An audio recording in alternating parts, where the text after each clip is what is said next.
울릉공항 KF-21 이륙한다. KF-21 전투기 엔진 8만 톤급 항공모함 이륙 비행, 현재 울릉공항 충격적 모습 공개. 한국에 또 속았다 황공이 임박한 울릉공항에 일본에서 난리난 이유. 국산 초음속 전투기 KF-21 보라매는 공군 강릉기지에 배치돼 유사시 초기 대응에 투입될 전망이다. 15일 군 당국에 따르면 공군은 오는 2026년 실전 배치가 시작될 KF-21을 강릉 공군기지에 두는 방안을 유력하게 검토하고 있다. 강릉기지는 현재 F-5 기지로 활용되고 있다. KF-21의 강릉 배치는 F-5가 현재 공군에서 맡는 역할을 고려했기 때문으로 분석된다. F-5는 도입 40년이 넘은 노후 기종이지만 다른 최첨단 항공기들과 비교해 비행 준비에 드는 시간이 짧아 신속한 이륙 및 공중 대응이 가능하다는 장점이 있어 북한과 가까운 강릉에 배치돼 있다. KF-21의 블록 -1 물량은 공대지를 제외하고 공대공 무장이 장착 가능한 상태에서 실전 배치될 예정이다. 이에 남부의 후방 지역에 배치할 경우 유사시 KF-21의 공대공 역량을 즉각적으로 활용할 여지가 적어진다. 따라서 KF-21을 공군의 최전방 기지 중 하나인 강릉에 배치하고 공대공 임무를 부여해 북한 항공전력의 공중 도발에 초기 대응하는 역할을 맡길 것으로 보인다. KF-21은 지난 3월 방위사업추진위원회에서 올해 20대, 내년 20대 등 이른바 20더하기20 방식의 양상계약 체결이 결정됐다. 통상 한 개 전투 비행대대를 전투기 20대로 구성하는 공군 전례를 따르면 KF-21 2개 대대가 순차적으로 강릉에 배치될 전망이다. 현재 강릉에 주둔하는 F-5 전력은 또 다른 F-5 운용기지인 수원 공군기지로 이전에 퇴역 전까지 기존 임무를 이어갈 것으로 보인다. KF-21 배치가 결정되면 강릉기지는 F-5가 이동한 뒤 KF-21 배치를 위한 기지 공사에 들어가야 한다. KF-21은 전장 16.9m, 전폭 11.2m로 각각 14.5m, 8.1m의 소형 경량 전술근 F-5보다 덩치가 큰 기체인 만큼 경락고 등을 넓히는 작업이 필요하다. 공사 기간에는 강릉에 조종정비 인원이 주둔할 필요가 없으므로 기지 운영과 유지를 위한 최소 인원만 남게 될 것이라고 군 소식통이 전했다. 이 경우 현재 준장이 맡는 비행단장의 계급을 하향 조정하는 방안도 검토되는 것으로 전해졌다. 군은 영공 수호에 공백이 없게끔 전반적인 배치 계획을 면밀히 검토하고 있다고 밝혔다. 2016년 재개개발이 개시된 최초의 국산 전투기 KF-21은 2022년 7월 19일 역사적 첫 비행에 성공했고 이후 시험 비행을 지속하면서 성능을 확인하고 있다. KF-21은 지난 8일서의 상공에서 현존 최고로 평가되는 중거리 공대공 미사일 미티어, 단거리 공대공 미사일 AIM-2000 실사격에 성공하며 공대공 역량을 과시했다. 2.123 계엄 사태 예견한 김병주 최고위원 지금이 국방개혁 골든타임. 지난해 12월 3일 대한민국 정치권과 국민들은 귀를 의심할 정도로 충격적인 소식을 접했다. 특정 학교 출신, 일명 충암파, 인사들이 군 핵심 보직을 대거 차지하면서 끊임없이 제기되던 계엄령 우려가 현실이 되어버린 것이다. 비상계엄은 불과 6시간 만에 해제됐지만 그 짧은 시간 동안이라도 군이 국회와 국민을 향해 실질적인 무력 행사를 시도할 수 있었다는 사실은 사회 전반을 공포에 몰아넣기에 충분했다. 더불어민주당 김병주 최고위원, 사성 장군 출신은 작년 8월부터 이번 계엄 사태를 사전에 경고해온 인물이다. 김 최고위원은 민주주의와 헌정 질서를 뒤흔드는 심각한 도전이라고 규정하며 군 내부의 폐쇄적 의사결정 구조와 이를 견제할 민주적 통제체계가 제대로 작동하지 않았다는 점을 이번 사건의 주요 원인으로 꼽았다. 이번 사태가 가져온 파장은 한국 사회에 군사 쿠데타의 위험성을 다시금 상기시키는 계기가 됐다. 실제로 군이 국회를 봉쇄하고 국민을 향해 무력을 행사하는 상황을 상상조차 하기 어려웠던 만큼 민주주의와 헌정 질서에 대한 심각한 도전이라는 평가가 지배적이다. 군의 폐쇄적인 조직 문화, 이를 견제감시할 수 있는 민간의 통제 장치 부족은 비상계엄 같은 중대 사안을 졸속으로 결정하게 만들 수 있음을 이번 사례가 적나라하게 보여줬다. 무엇보다 국방 책임자들이 특정 계파 중심으로 인선된 구조적 문제가 수면 위로 드러나면서 군 개혁의 시급성이 크게 부각됐다.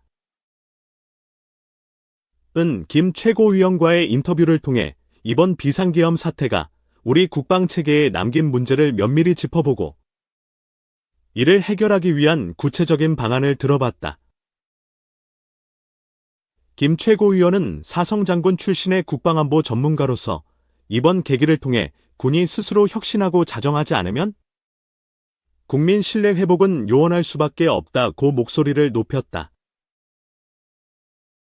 이번 인터뷰에서 김 최고위원은 군 통수체계와 의사결정 구조의 취약점, 민주적 통제 강화 방안,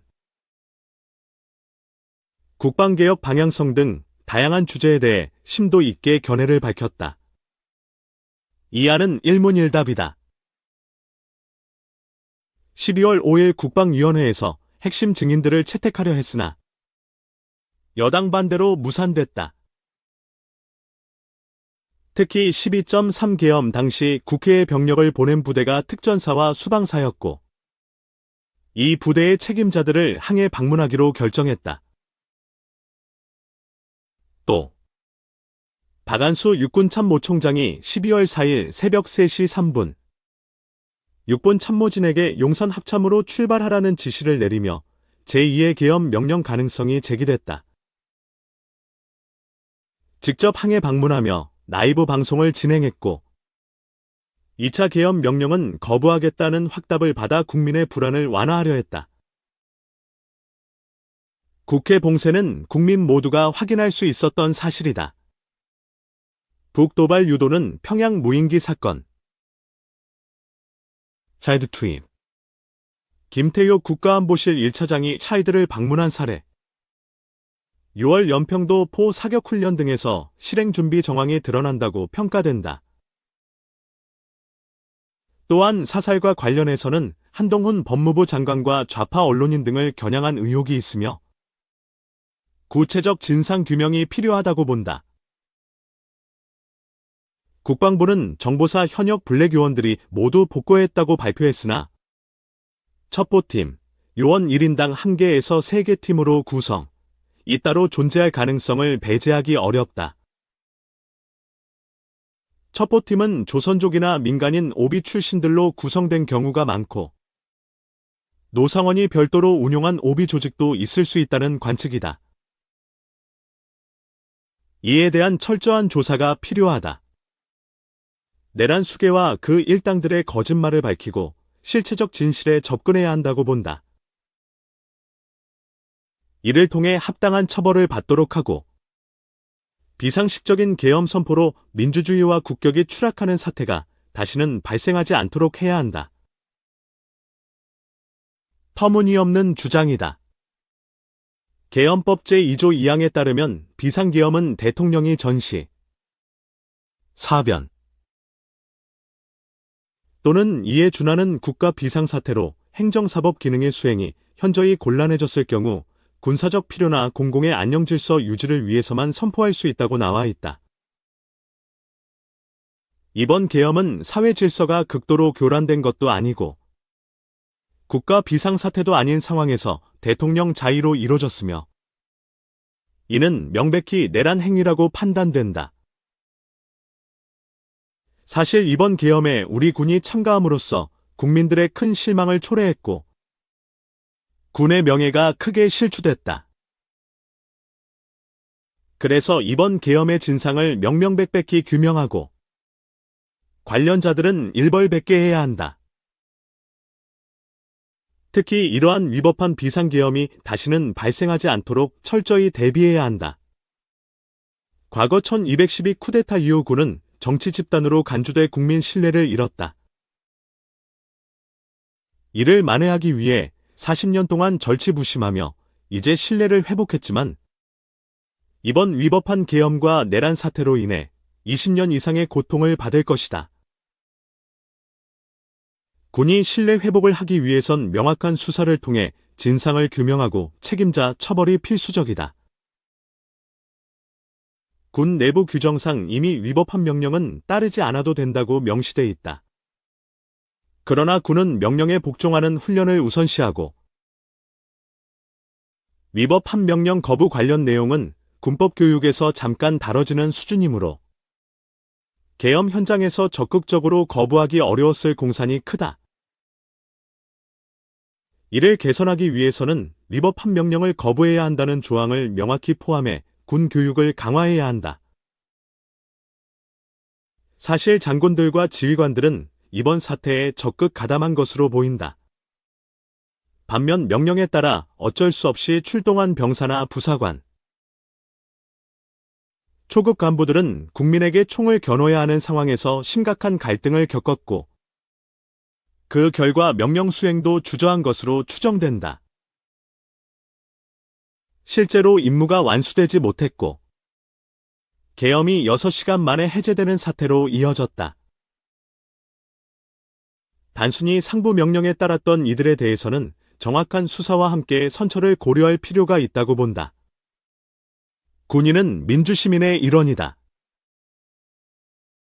하지만 이번 계엄 사태는 대통령과 국방부 장관의 명령이기에 군 내부에서 이를 불법 명령이라고 의심하기 어려웠을 가능성이 높다. 상상도 못했을 것이다.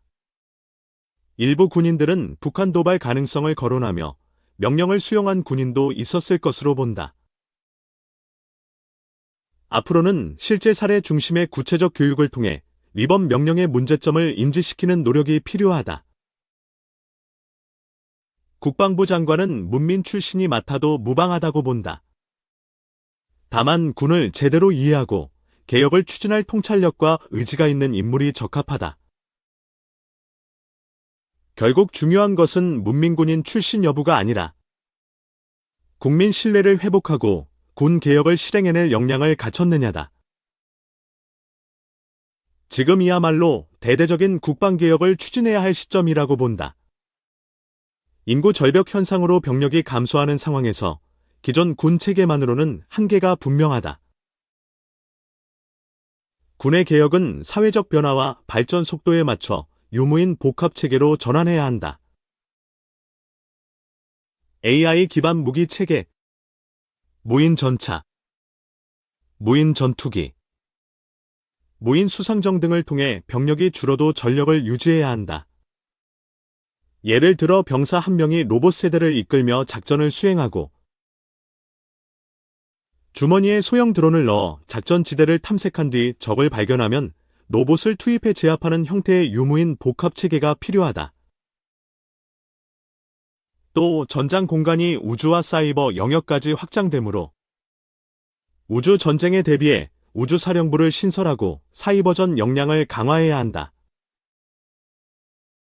우주 영역의 군사적 발전은 단순히 국방에만 국한되지 않고 국가의 사회적 발전을 선도할 수 있는 핵심 요소다. 예를 들어 자동차 내비게이션, 방송, 핸드폰 등 현대 사회의 모든 분야가 우주 인프라와 연결돼 있다. 우주를 선점하는 국가는 강대국으로 성장할 수밖에 없다. 따라서 우주와 사이버 공간에서의 전투 수행 능력을 획기적으로 강화하고 이와 연계된 군사 혁신을 통해 병력 감소 문제를 극복해야 한다. 모병제와 징병제를 놓고 논의가 많지만 모병제로 전환할 수가 없다.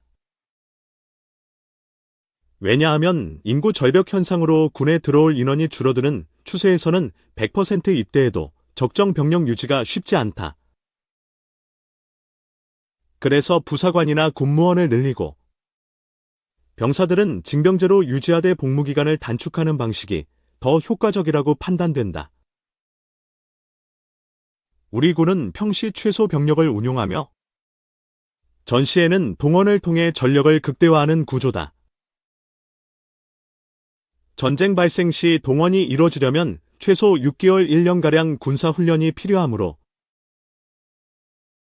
병사들은 의무 복무를 유지하면서 복무 기간을 줄이고 무인화로 부족분을 보완하며 부사관과 군무원을 확대해 전문 군인 체계를 강화해야 한다. 결국 징병제 모병제를 혼합 운영하는 형태가 현실적 해법이라고 본다. 군 초급 간부들의 복지는 여전히 열악하다. 병사들의 봉급은 200만 원까지 인상하려고 하지만 이에 상응하게 장교와 부사관, 초급 간부들의 복지도 획기적으로 개선해야 한다. 초급 간부들의 의식주, 봉급, 생활 여건 등을 대폭 끌어올릴 필요가 있다. 조금씩 나아지는 식으로는 근본적인 해결이 어렵다. 우리 군의 문제는 첨단 무기는 F-35, K9, 이지스함 같은 5만 불 국가 수준의 장비를 보유하고 있지만 장병들의 의식주 문제는 1만 불 국가 수준에 머물러 있다. 이를 3만 불, 4만 불 국가 수준으로 올려야 한다.